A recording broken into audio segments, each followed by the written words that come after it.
Seja o nome do Senhor. Amém. Graça e paz a todos. Ótimo dia na presença do Senhor.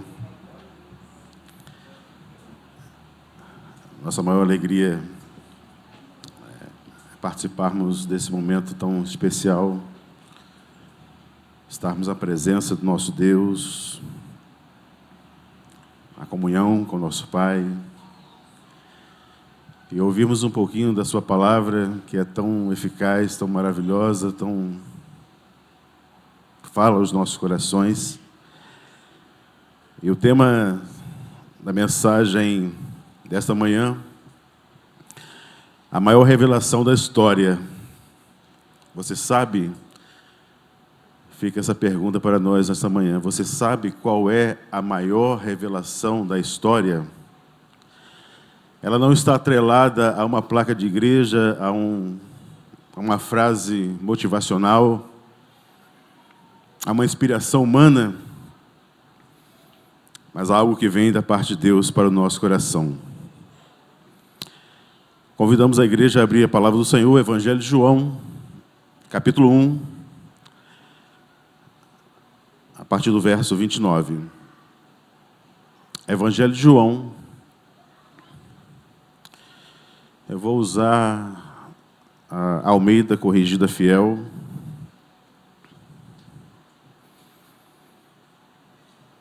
A revelação do Salvador que tira o pecado do mundo. Obrigado.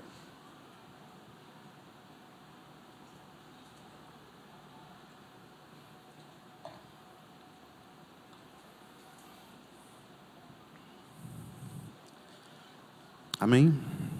Diz assim a palavra do Senhor. No dia seguinte, João viu Jesus que vinha até ele e disse: Eis o Cordeiro de Deus, que tira o pecado do mundo. Este é aquele a quem eu disse: depois de mim, vem um homem que é antes de mim, porque era primeiro do que eu. Eu não conhecia, mas vim batizando com água para que ele fosse manifestado a Israel. Bendito seja o nome do Senhor. Amém? Podemos sentar, meus amados? Meus queridos, como já falamos um pouquinho na introdução, a maior revelação da história da humanidade foi exatamente essa expressão citada por João Batista ali no Evangelho de João, capítulo 1, 29. E o tema central da mensagem nesta noite, ela está relacionada a mostrar que Jesus Cristo é o Cordeiro de Deus, né, desde a eternidade. Que Ele é o único sacrifício suficiente para a salvação do homem. Ele é suficiente para remover os nossos pecados. Então toda a história da redenção, ela se fecha diante dessa proclamação tão intensa que João Batista fez quando avistou Jesus pela primeira vez. Então, a história, ela mostra claramente. É por isso o tema da mensagem desta manhã é essa: a maior revelação da história da humanidade.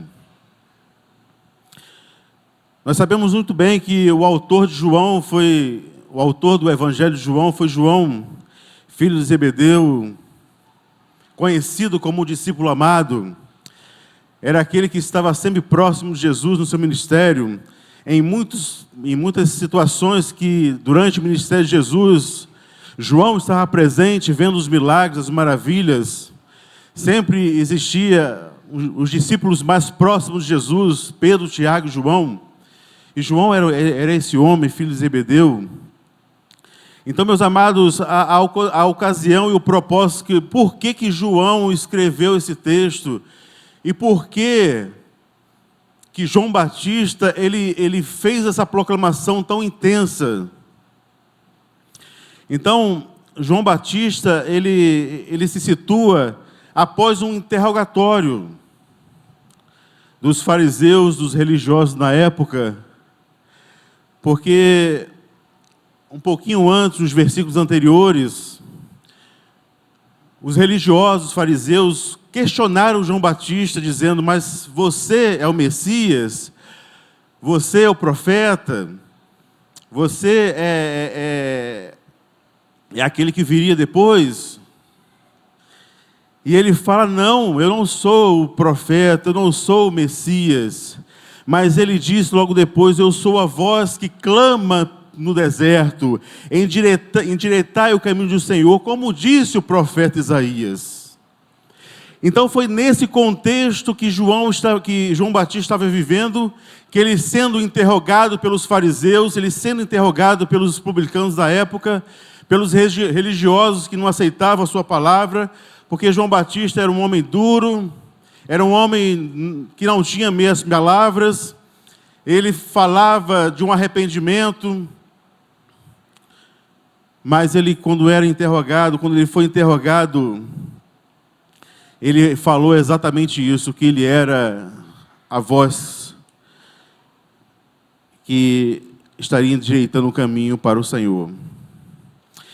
E logo após essa interrogação, João Batista, ele avista Jesus no outro dia.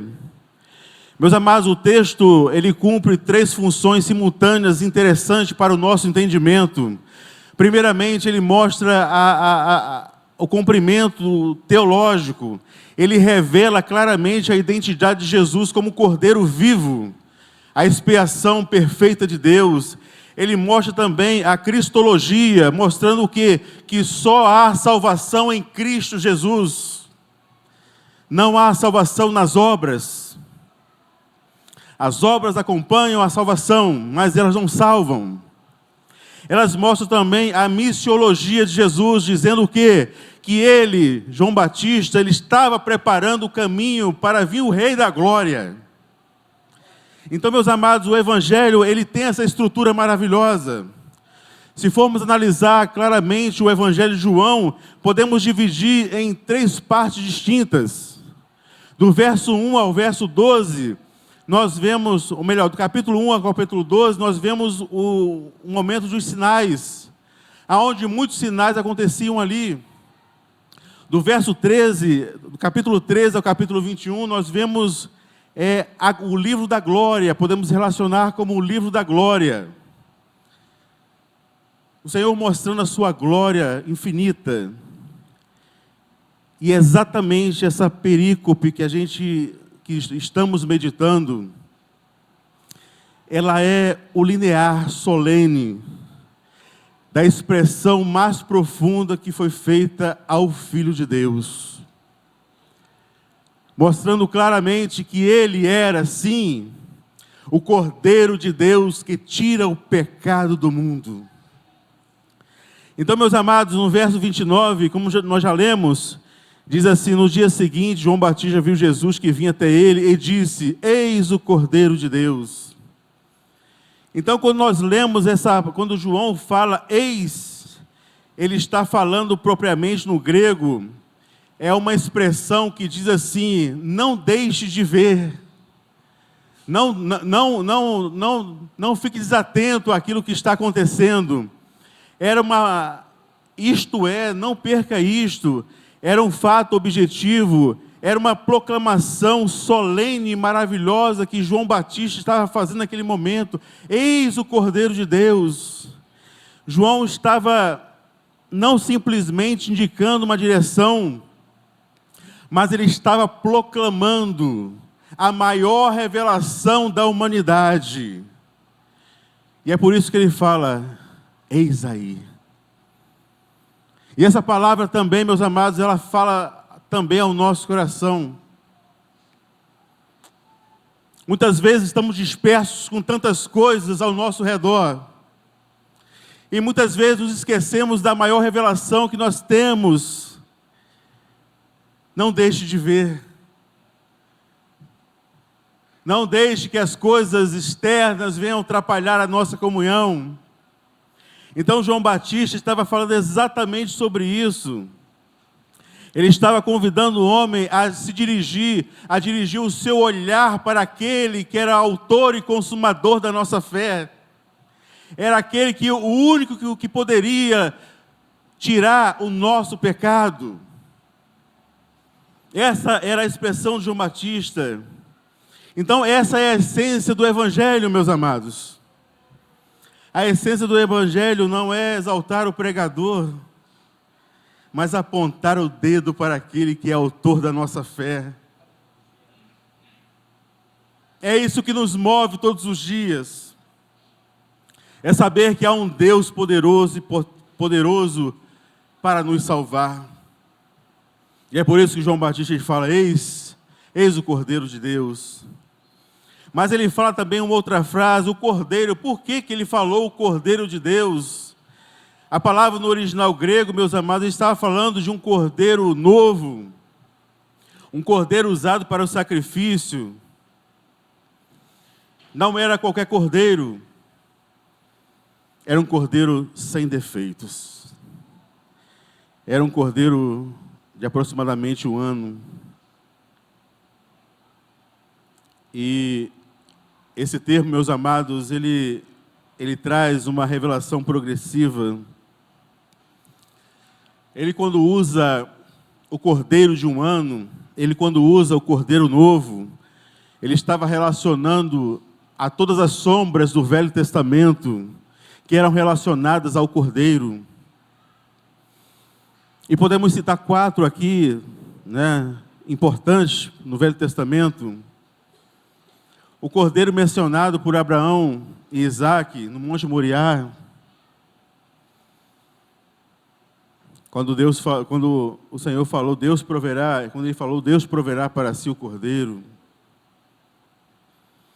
Nós lembramos do cordeiro pascual, quando houve aquele julgamento no Egito, onde o cordeiro foi morto para que o seu sangue fosse passado nas vergas das portas. Nós lembramos do cordeiro sacrificial, que era sacrificado pela manhã e pela tarde, como expiação contínua. Nós lembramos também de Isaías 53, que mostra o servo sofredor, onde diz que o cordeiro foi levado ao matadouro como ovelha muda, perante os seus tosqueadores. O apóstolo Paulo chama esse cordeiro de cordeiro pascual. E por fim, em Apocalipse diz que o cordeiro, o Senhor foi glorificado e reina eternamente. É por isso que é tão importante o que João Batista falou da importância do cordeiro, a conotação bíblica, a conotação histórica. Aquilo que era sombra no Velho Testamento se revelou aos seus olhos. E a palavra continua dizendo, eis o Cordeiro de Deus. Meus amados, o Cordeiro não foi escolhido pelos homens. O próprio Deus proveu e enviou. E aqui nós vemos que, quando nós vemos isso, que o próprio Deus proveu o cordeiro, o sacrifício vivo, nós vemos a maior glória do evangelho cristão.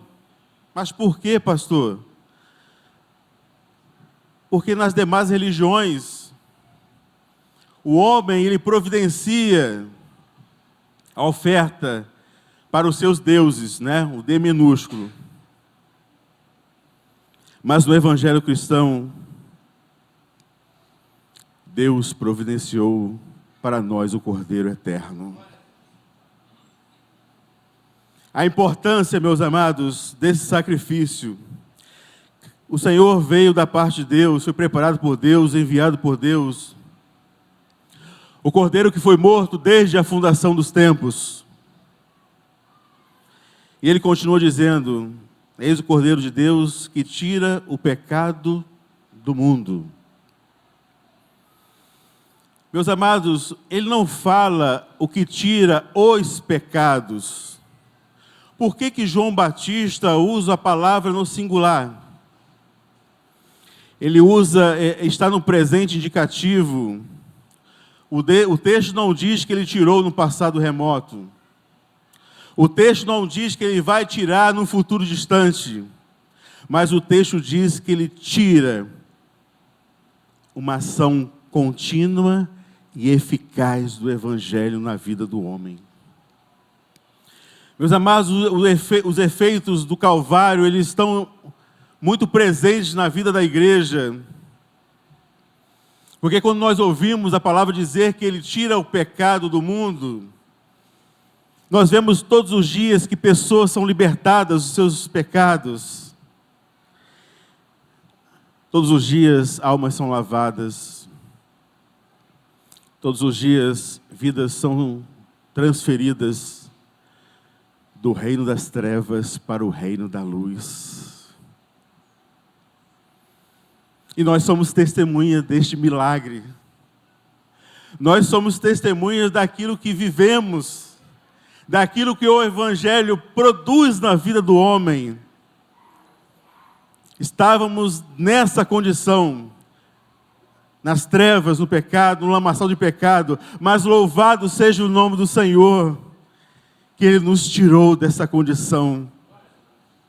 E hoje estamos aqui para louvar e bendizer ao nome do Senhor. Meus amados, notemos que o texto não fala em pecados, né? Ele tira o pecado. O Cordeiro não trata de uma lista interminável de transgressões, mas ele vai na raiz do pecado, no princípio da iniquidade, naquilo que habita no nosso coração. E a depravação total, ela fala um pouquinho sobre isso. A depravação total fala que o pecado afetou todas as áreas do ser humano, a sua mente, a sua vontade, o seu corpo, tornando o homem incapaz de buscar a Deus pela sua própria vontade, se ele não for movido pela ação do Espírito Santo de Deus. E é por isso que ele fala, ele tira o pecado, louvado seja o nome do Senhor. Então a palavra tira também, meus amados, fala que o pecado ele foi colocado em Cristo. Cristo se fez pecado em nosso favor. Ele carregou as nossas dores. Foi transpassado pelas nossas transgressões. O alcance, meus amados, ele é universal em sua suficiência. Então o sacrifício do Cordeiro foi para toda a humanidade, como diz Apocalipse, para toda raça, tribo, povos e nações. Mas qual é o alcance do Cordeiro na vida do homem?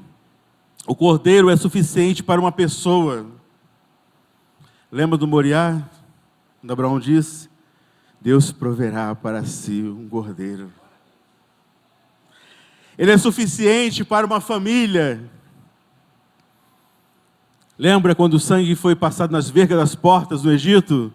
Ele é suficiente para a sua família, bendito seja. Ele é suficiente para uma nação. Lembra do servo sofredor de Isaías 53?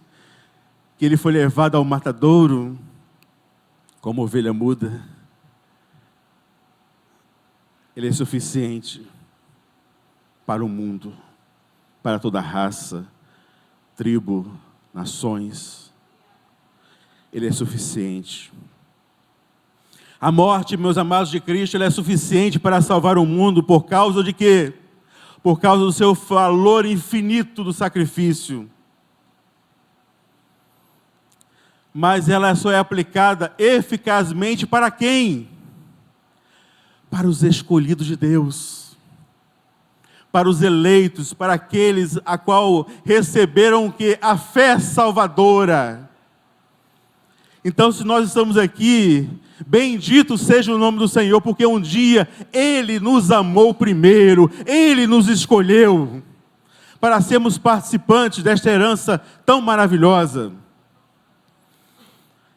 A morte de Cristo é suficiente para tribo, raças, povos e nações, mas Ele é eficaz apenas para os salvos, para aqueles que receberam a fé salvadora do Cristo, louvado seja o nome do Senhor. No verso 30, meus amados, ele diz assim: este é aquele a qual eu disse: após mim vem um homem que é antes de mim, porque foi primeiro do que eu. João Batista aqui, meus amados, estava diante da multidão que o procurava e havia declarado que depois de mim vem um homem que é antes de mim, porque foi primeiro do que eu. Se você analisar, né, esse texto, parece uma contradição. Como é que um homem que veio primeiro foi antes de mim? Então, assim, João Batista, meus amados, ele era 6 meses mais velho que Jesus, né? Eles eram primos, né? No entanto, meus amados, aqui ele confessa a primazia absoluta de Cristo. Por quê? Porque o próprio João evangelista, ele diz no capítulo 1, verso 1, que ele existia, que ele existe antes de toda a criação. Por quê? Ele é o Verbo e se fez carne e habitou entre nós.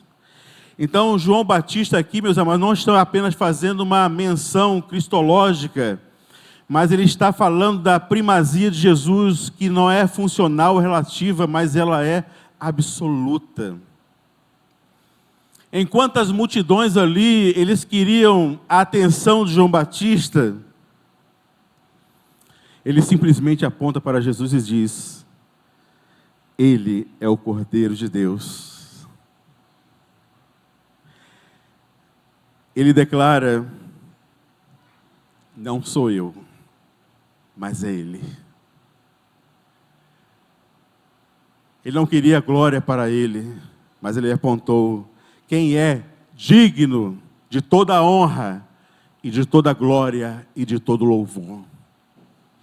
E é por isso que ele fala mais à frente: é necessário que Ele cresça e eu diminua. A marca do ministério fiel, ela não atrai seguidores para si, mas prepara o caminho para aquele que merece toda a honra e toda a glória e todo louvor. No verso 31 ele diz assim: eu não o conhecia, mas vim batizando com água, para que ele fosse manifestado a Israel. A declaração não conhecia é extremamente preciosa. João Batista não reconhecia Jesus em sua plenitude messiânica, mas pelo conhecimento humano. Mas o reconhecimento, né, quando ele fala que não conhecia, pelo fator, ele não conhecia o fator pela revelação divina. Mas ele foi instruído para que ele fosse reconhecer o próprio Salvador.